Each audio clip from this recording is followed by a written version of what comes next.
যুদ্ধবিরতির আলোচনার টেবিলে যখন সমঝোতার আশা দেখা যাচ্ছে, ঠিক তখনই ইরানের পক্ষ থেকে আসছে একের পর এক কঠোর বার্তা। তবে কি যুদ্ধই অবধারিত? প্রশ্ন হচ্ছে, যদি আবারও যুদ্ধ শুরু হয় তাহলে কি আগের মতোই লড়াই হবে, নাকি এবার বিশ্বের সামনে হাজির হবে এক ভিন্ন ইরান?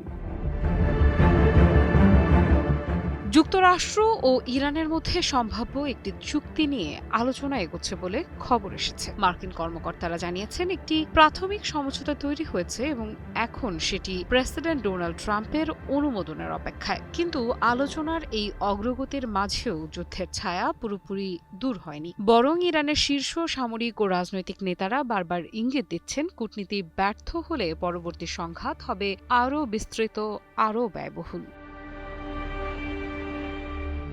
ইরানের বিপ্লবী গার্ড বাহিনী বা আইআরজিসি হুঁশিয়ারি দিয়েছে, নতুন যুদ্ধ শুরু হলে তার প্রভাব মধ্যপ্রাচ্যের সীমানা ছাড়িয়ে যাবে। তাদের ভাষায়, শত্রু এমন জায়গায় আঘাত পাবে যা তারা কল্পনাও করতে পারবে না। এই বক্তব্যকে অনেকে রাজনৈতিক বার্তা মনে করলেও নিরাপত্তা বিশ্লেষকেরা বলছেন, ইরানের হাতে এখনও এমন কিছু কৌশল রয়েছে যা বৈশ্বিক অর্থনীতি এবং আন্তর্জাতিক নিরাপত্তার ওপর বড় প্রভাব ফেলতে পারে। সবচেয়ে বড় উদ্বেগের নাম সমুদ্রপথ। হরমুজ প্রণালীতে আগের সংকটের সময় বিশ্ব দেখেছে কিভাবে জাহাজ চলাচল ব্যাহত হলে জ্বালানি বাজার কেঁপে ওঠে। কিন্তু বিশ্লেষকদের মতে এবার ইরান আরও বড় পদক্ষেপ নিতে পারে। তেহরান যদি ইয়েমেনের হুথি মিত্রদের সক্রিয় করে তাহলে বাব আল মান্দেব প্রণালীও ঝুঁকির মুখে পড়তে পারে। এই জলপথ ইউরোপ, এশিয়া এবং আরব বিশ্বের মধ্যে বাণিজ্যের অন্যতম প্রধান করিডোর। ভাবুন, যদি একই সময়ে হরমুজ ও বাব আল মান্দেব দুটি গুরুত্বপূর্ণ সমুদ্রপথেই সংকট তৈরি হয়, তাহলে কি হতে পারে?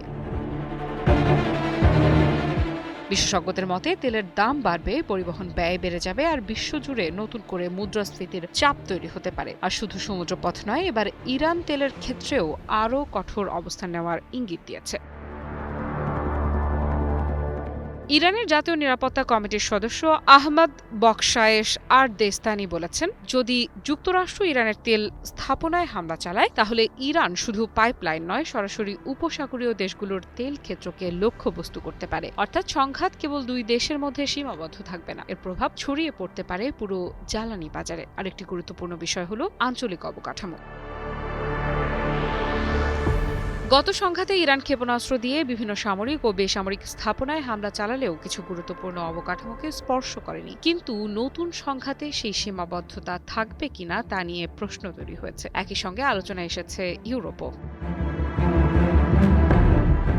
আইআরজিসি ঘনিষ্ঠ কিছু মাধ্যমে সম্প্রতি ইউরোপের বিভিন্ন সামরিক স্থাপনার স্যাটেলাইট ছবি প্রকাশ করা হয়েছে। বিশ্লেষকদের ধারণা, ইরান যদি সংঘাতকে আরও বিস্তৃত করার সিদ্ধান্ত নেয় তাহলে ব্রিটেন বা জার্মানিতে অবস্থিত যুক্তরাষ্ট্র সম্পর্কিত সামরিক ঘাঁটিগুলোও সম্ভাব্য লক্ষ্যবস্তু হতে পারে।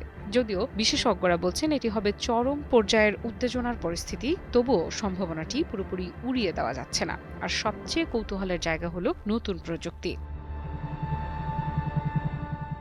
ইরানের সামরিক বিশেষজ্ঞরা দীর্ঘদিন ধরে কৃত্রিম বুদ্ধিমত্তা বা এআই নিয়ন্ত্রিত ড্রোন নিয়ে কাজ করছে বলে দাবি করা হয়। এমন ড্রোন যা একে অপরের সঙ্গে যোগাযোগ করতে পারে, আকাশে নিজের গতিপথ পরিবর্তন করতে পারে এবং প্রতিরক্ষা ব্যবস্থাকে ফাঁকি দেওয়ার চেষ্টা করতে পারে।